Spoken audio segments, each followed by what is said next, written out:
Okay, let's talk about what type of movements and exercises to do whenever there is prolapse involved with the pelvic floor. Now, some people, whenever they'll have prolapse, they'll feel like the base of their pelvis, there's just like a lot of pressure there. They may feel some pain, but sometimes that pain is really a lot of tension through the pelvic floor muscles trying to hold on for dear life. Sometimes they'll feel like it's really, really hard to fully empty out their bowels or fully empty out their bladder.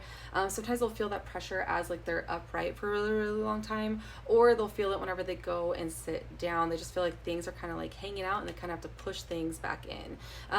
What we want to think about whenever it comes to the pelvic floor is strengthening those muscles so that way they can better support the different internal organs. If the pelvic floor muscles do not have the tension that they need, then the pelvic floor organs, gravity is just going to allow them to come down. And then we also want to think about pelvic positioning as well, because if we have somebody who is constantly in like a posterior pelvic tilt, that's going to slack the pelvic floor muscles. It's going to make them just like, hang loose. Think about just like a shirt that is on slack, not pulled really, really tight. It'll basically do that, which also allows the pelvic organs to come down a little bit more. So an easy thing to start with is that pelvic position. So if this is going to be like a neutral pelvis, this will be more of an anterior tilt. This will be more of a posterior tilt. Now, whenever we are thinking about our pelvis, it is slightly anteriorly rotated, and that is very, very normal and natural. We don't want it excessively anteriorly rotated, but we do want a little bit of that anterior rotation because then it'll help to put the pelvic floor muscles on a little bit of tension. So if somebody is feeling that pelvic floor pressure or discomfort at the end of like a really, really long working shift, or just whenever they're feeling it in general, they can shift their pelvis into an anterior tilt rather than tucking their butt under. They can shift it forward a little bit, and that will help to put the muscles on slack. The word I'm looking for is shorten. It'll help to shorten the pelvic floor muscles. The next thing that they can do is focus on the breathing. So we want to, make sure that we're relaxing everything on the inhale and making sure that there is a lot of tension at the very end of the exhale, not like too much, but doing relaxing inhales where everything's relaxing, your abdomen, your low back, everything like that. Really nice, long exhales. At the very end of the exhale, feeling those pelvic floor muscles come all the way up and in, and even seeing if you can feel that abdomen kind of come together a little bit, just feeling everything go up and in. Whenever you exhale, you want to exhale like you're blowing something like a feather across the table. I think I heard that from the creator of Intimate Rose one time. I have to double check, but I love that idea, just like trying to blow a feather across the table really, really, really light.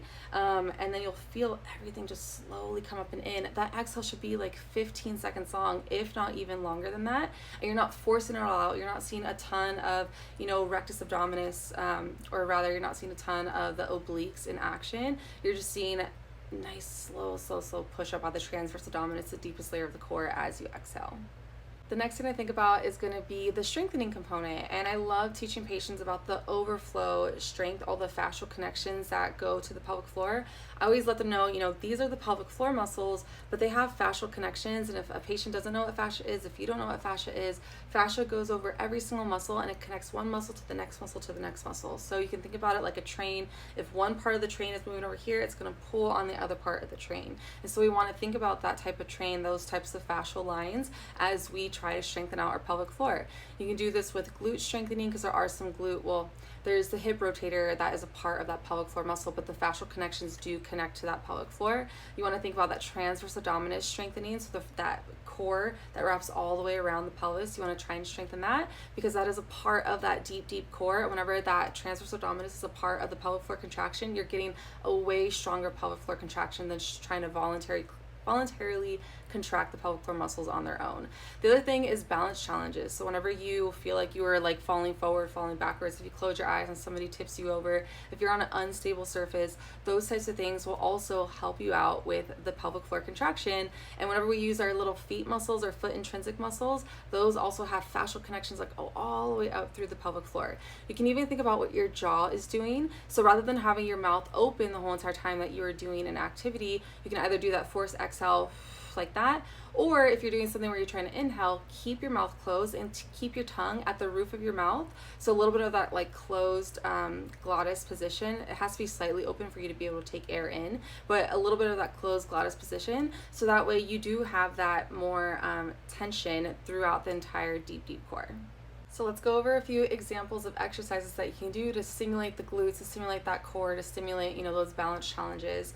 My favorite one to do, and to be full disclaimer here, this is like my first time trying to film a YouTube video, so I'm going to try to put pictures right here. We'll see if it works. Okay. The very first thing that you would do would be a sumo walk. So putting a band around the upper thighs. I like to go more proximal rather than more distal because I feel like you're going to get more of that glute med, more of that glute max activation rather than trying to get the TFL, which is the front of the hip. We don't really want that. And so getting that glute max, glute med while you're keeping your knees nice and wide and then walking side to side.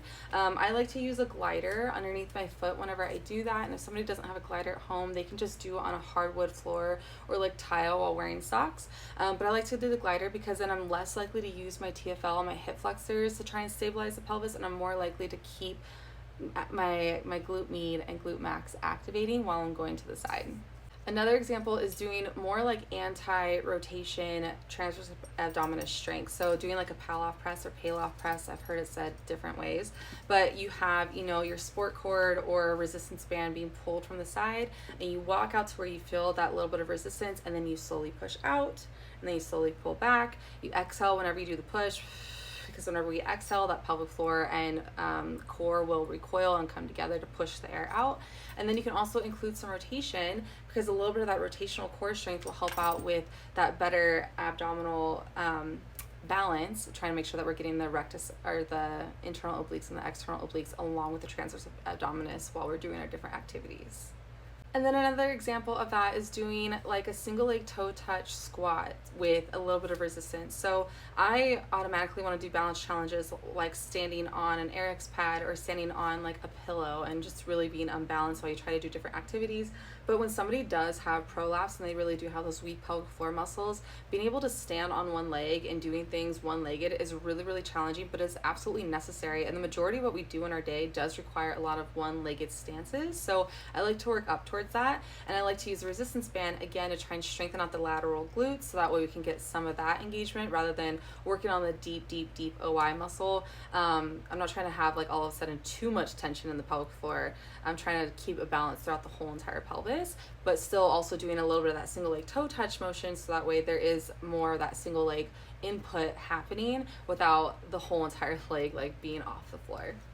Now, those are very functional activities that you can do. There are also a lot of non-functional activities you can do, meaning that you can be on your back, you can be on your side, you can do tons of other stuff, and I do love those too. But I also do like to think that if everybody is like struggling to even do one exercise a day, let's try to make it functional, so that way at least it replicates what they have to do in their everyday life. But if you want to see some non-functional ways, especially if somebody is really, really struggling at getting the activation in the first place, being able to even feel the recruitment that they're trying to go for, or if you just don't have the tools to be able to do these types of activities, then let me know and I will give other options for that. But yeah, just basically whenever you're thinking about a glute exercise, a balance exercise, and a core exercise, exhaling with the hard part, make sure that you're not putting pressure down on the pelvic floor whenever you're doing it, make sure that you feel everything coming up and in at the very, very, very end of your exhale, but not trying to hold a Kegel whenever you're doing exercises. Just feeling that support whenever you're doing your exercises is key. And if you feel like you're trying those things and it's not working, then seeing a pelvic floor therapist is like, you probably may need some help out with that, maybe to work on some tension that may be limiting your ability to get that full length tension contraction. And yeah, you may also just need some coordination training on how to actually contract your pelvic floor or get that pelvic floor support to come up rather than go down with every activity that you do. If you like this, give it a thumbs up. Go ahead and comment. This is my very first time making one of these videos. I'm really nervous, but also really excited because I've been making stuff on TikTok for almost 4 years now. I felt like it was finally time to do something like this instead. So let me know how it goes. I would love to hear from you, and I will talk to you soon. Bye.